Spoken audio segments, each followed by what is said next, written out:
ఆది కాండము, నిగమకాండము, లేవియకాండం, సంఖ్యాకాండము, ద్వితీయోపదేశ కాండము, యోషువ, న్యాయాధిపతులు, రూతు, సమూయేలు మొదటి గ్రంథము, సమూయేలు రెండవ గ్రంథము, రాజు మొదటి గ్రంథము, రాజు రెండవ గ్రంథము, దినవృత్తాంతములు మొదటి గ్రంథము, దినవృత్తాంతములు రెండవ గ్రంథము, ఎజ్రా, నెహెమియా, ఎస్తేరు, యోబు, కీర్తనలు, సామెతలు, ప్రసంగి, పరిమళితులు, యెషయా, యోవేలు, ఆమోసు, యోబద్య, యోనా, మీకా, నహూము, హబక్కూకు, జెఫన్యా, హగ్గయి, జెకర్యా, మలాకి.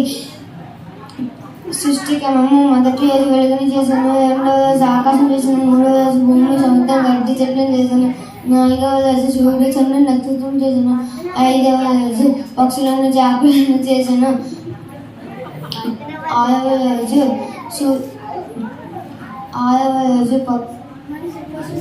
పశువులను, పురుగులను, అడవి జంతువులను, మనిషిని చేశాను.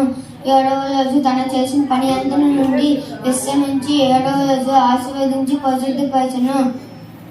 10 ఆజ్ఞలు: నేను తప్ప వేరొక దేవుని నీకుండకూడదు, విగ్రహారాధన చేయకూడదు, నీ దేవుడైన యెహోవా నామమున వ్యర్థముగా ఉచ్చరింపకూడదు, తల్లిదండ్రులను సన్మానింపవలెను, విశ్రాంతి దినమును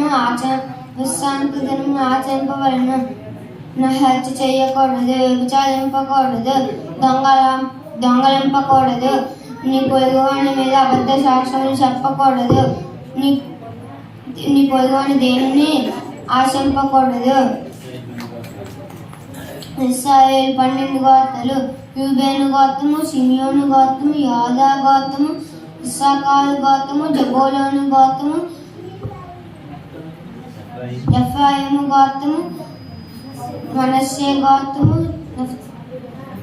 బెన్యామీను గోత్రము, దాను గోత్రము, ఆషేరు గోత్రము, దాను గోత్రము, నఫ్తాలి గోత్రము. 10 తెగుళ్ళు: నీళ్లు రక్తముగా మారుట, కప్పలు రావడం, ఈగలు రావడం, పశువులు చనిపోవడం, మిడతలు రావడం, ఈగలు రావడం, పేలు రావడం,